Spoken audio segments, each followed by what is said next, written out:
ಇವು ಬೆಳಗ್ಗೆ ಬಿದ್ದಂತೆ ಎಲ್ಲಿ ಹೋಗ್ತದೆ ನೋಡಿ.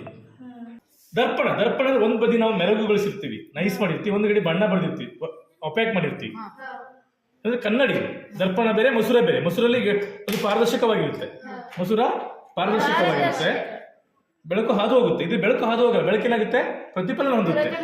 ನೋಡಿ, ದರ್ಪಣದಲ್ಲಿ 3 ವಿಧ ಇದೆ. ಒಂದು ಸಮತಲ ದರ್ಪಣ, ಇದು ಸಮತಲ ದರ್ಪಣ, ಸಮತಲವಾಗಿರುತ್ತದೆ. ನಮ್ಮ ಮುಖ ನೋಡ್ತೀವಲ್ಲ ಕನ್ನಡಿ, ಸಮತಲ ದರ್ಪಣ.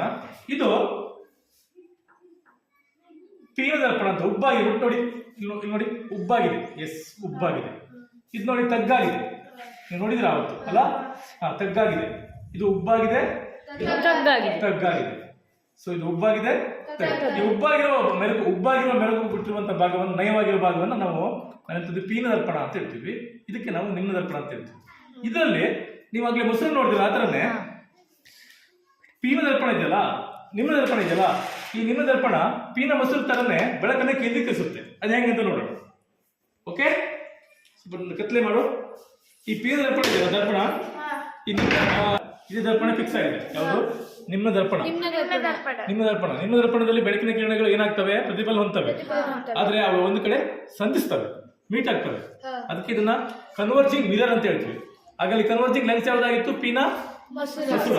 ಇದರಲ್ಲಿ ಪೀನ ದರ್ಪಣ. ಓಕೆ, ನೋಡೋಣ ಹೆಂಗೆ ಬೆಳಕನ್ನ ಮಾಡುತ್ತೆ ನೋಡೋಣ.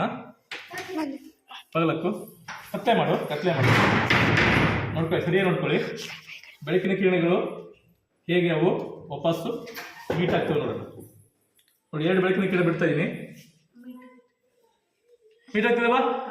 ಓಕೆ, ಹತ್ರ ಮಾಡು, ನೋಡು. ಎಸ್, ಬೆಳಕಿನ ಕಿರಣಗಳು ಮೀಟ್ ಆಗ್ತದಲ್ಲ ನೋಡಿ. ಕರೆಕ್ಟ್. ಎಲ್ಲಿ ಮೀಟ್ ಆಗ್ತದೆ ತೋರಿಸಿ, ಒಬ್ಬರು ಬೆಳೆ ತೋರಿಸಿ. ಎಸ್, ಅಲ್ಲಿ ಮೀಟ್ ಆಗ್ತದೆ ನೋಡಿ. ಅಂದ್ರೆ ಇದು ನಾವು 2 ಕಿರಣಗಳು ಬಿಟ್ಟಿದ್ದೀವಿ, ತುಂಬಾ ಕಿರಣಗಳು ಬಿಟ್ಟಾಗ ಕೂಡ ಅದು ಆ ಪಾಯಿಂಟ್ ಅಲ್ಲಿ ಮೀಟ್ ಆಗ್ತವೆ. ಅದಕ್ಕೆ ನಾವು ಫೋಕಲ್ ಪಾಯಿಂಟ್ ಅಂತ ಹೇಳ್ತೀವಿ. ಎಂತೀವಿ? Focal point. ಕೇಂದ್ರ ಸಂಗಮ ಅಂತ, ಸಂಗಮ ಬಿಂದು ಅಂತ ಹೇಳ್ತೀವಿ. ಫೋಕಲ್ ಪಾಯಿಂಟ್, ಸಂಗಮ ಬಿಂದು. ಬೆಳಕಿನ ಕಿರಣಗಳು ದೂರದಿಂದ ಬೆಳಕಿನ ಕಿರಣಗಳು ಬೀಳ್ತಾವಲ್ಲ, ಆ ಪಾಯಿಂಟ್ ಅಲ್ಲಿ ಸಂಧಿಸ್ತವೆ. ಅದನ್ನು ಸಂಗಮ ಬಿಂದು ಅಂತ ಕರಿತೀವಿ. ಅಲ್ಲಿ ಏನೋ 2 ಕಿರಣಗಳು ಸಂಧಿಸಿವೆ, ಅಲ್ಲಿ ಇಮೇಜ್ ಒಂದು ಪಾಯಿಂಟ್ ಆಗಿರುತ್ತೆ. ಸೊ ಈಗ ನಾವು ಈ ಒಂದು ನಿಮ್ನ ದರ್ಪಣವನ್ನು ಅಂತ ಕರಿಬಹುದು, ಕೇಂದ್ರೀಕರಿಸುವ ದರ್ಪಣ. ಓಕೆ, ಅದನ್ನ ಹೆಂಗ್ ಬಿಡಿಸ್ಬೋದು ಅಂತಂದ್ರೆ ನೋಡಿ, ದರ್ಪಣ ಅಂತ ಹೆಂಗ್ ಬಿಡಿಸ್ಬೇಕು ನಾವಲ್ವಾ? ಒಂದು ಕಡೆ ನಾವು ಬಣ್ಣ ಹಚ್ಚಿರ್ತೀವಿ, ಬಣ್ಣ ಕರೆಕ್ಟ್. ಒಂದ್ ಕಡೆ ನೈಸ್ ಆಗಿರುತ್ತೆ. ಈ ಭಾಗವನ್ನು ಪ್ರತಿಫಲಿಸುವ ಭಾಗ ಅಂತ ಹೇಳ್ತೀವಿ. ಬೆಳಗಿನ ಕಿರಣ ಹೆಂಗ್ ಬಿಟ್ಟೆ ನಾವಲ್ವಾ, ಬಿಟ್ಟು 2 ಕಿರಣ ಬಿಟ್ಟಲ್ವಾ, ಅವೇನ್ ಮಾಡಿದ್ವು, ಪುನಃ ವಾಪಸ್ ಬಂದು ಪ್ರತಿಫಲನ ಹೊಂದಿ ಒಂದು ಪಾಯಿಂಟ್ ಮೀಟ್ ಆದ್ರು ನೋಡಿ. ಕರೆಕ್ಟ್. ಈ ಪಾಯಿಂಟ್ ಅಲ್ಲಿ ಮೀಟ್ ಆದ್ರು ಅಲ್ವಾ? ಇದಕ್ಕೆ ನಾನು ಈ ಒಂದು ನಿಮ್ನ ದರ್ಪಣವನ್ನ ಕಾನ್ಕೇವ್ ಅಂತ ಹೇಳ್ತೀವಿ ಇಂಗ್ಲಿಷ್ ಅಲ್ಲಿ. ನಿಮ್ನ ದರ್ಪಣವನ್ನ ಕಾನ್ಕೇವ್ ಮಿರರ್, ದರ್ಪಣ ಅಂದ್ರೆ ಮಿರರ್. ಕಾನ್ಕೇವ್ ಮಿರರ್ ಅನ್ನ ನಾವೆಂತ ಕರಿತೀವಿ?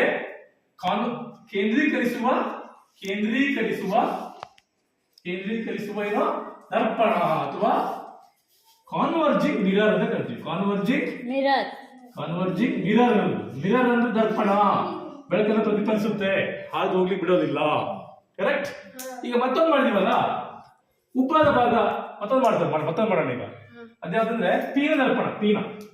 ಈ ತಗ್ಗಾದ ಭಾಗಕ್ಕೆ ನಾವು ಬಣ್ಣ ಬರೆದಿರ್ತೀವಿ, ಉಬ್ಬಾದ ಭಾಗಕ್ಕೆ ನಯವಾಗಿ ಮಾಡಿರ್ತೀವಿ. ಈಗ ಬೆಳಕಿನ ಕಿರಣಗಳು ಬಿಟ್ಟು ನೋಡೋಣ. 2 ಬೆಳಕಿನ ಕಿರಣಗಳು ಹಿಂಗ್ ಬಿಡ್ತೀನಿ. ಈ ಬಿಟ್ಟಾಗ ಆ ಬೆಳಕಿನ ಕಿರಣಗಳು ವಾಪಸ್ಸು ಹಿಂಗೆ ಡೈವರ್ಜ್ ಆಗ್ತವೆ, ಹಿಂದಕ್ಕೆ ಬರ್ತವೆ. ಈ ತರ ಒಂದ್ ಕಡೆ ಮೀಟ್ ಆಗೋದಿಲ್ಲ. ಅದು ಹೆಂಗಂತ ನೋಡೋಣ. ಸ್ವಲ್ಪ ಕತ್ಲೆ ಮಾಡು. ಬೆಳಕಿನ ಕಿರಣಗಳನ್ನ ಬಿಡ್ತೀನಿ. ಎಸ್, ಇಲ್ಲಿ ನೋಡಿ, ಈಗ ನೋಡಿ, ಒಂದ್ ಕಡೆ ಮೀಟ್ ಆಗ್ತಿದವು, ಮೀಟ್ ಆಗ್ತಿದ್ದವ ನೋಡಿ, ಮೀಟ್ ಆಗ್ತಿದ್ದವ. ಇಲ್ಲಿ ನೋಡಿ, ಮೀಟ್ ಆಗ್ತಿದ್ದವ. ಬೇಕಾದ್ರೆ ವಿಕೇಂದ್ರೀಕರಿಸ್ತಾ ಉಂಟಲ್ಲ, ವಾಪಸ್ ಬರ್ತದೆ ನೋಡಿ ಬೆಳಕಿನ ಕಿರಣಗಳು. ಕರೆಕ್ಟ್. ಬಿಟ್ಟಾಗ ನೋಡಿ, ಒಂದ್ ಕಡೆ ಮೀಟ್ ಆಗ್ತಾ ಇಲ್ಲ, ವಿಕೇಂದ್ರೀಕರಿಸ್ತಾ ನೋಡಿ. ಅಲ್ಲಿ ನಾವು ತೋರಿಸಿದ ಹಾಗೆ ಈಗ ನೋಡಿ, ಈಗ ಗೊತ್ತಾಗುತ್ತೆ ನಿಮಗೆ ನೋಡಿ. ಈಗ ನೋಡಿ, ಒಂದ್ ಕಡೆ ಮೀಟ್ ಆಗಲ್ಲ. ಸೊ ಇದು ಬೆಳಕನ್ನು ವಿಕೇಂದ್ರೀಕರಿಸುವ ದರ್ಪಣ. ಯಾವುದು? ಪೀನ ದರ್ಪಣ. ಯಾವುದು?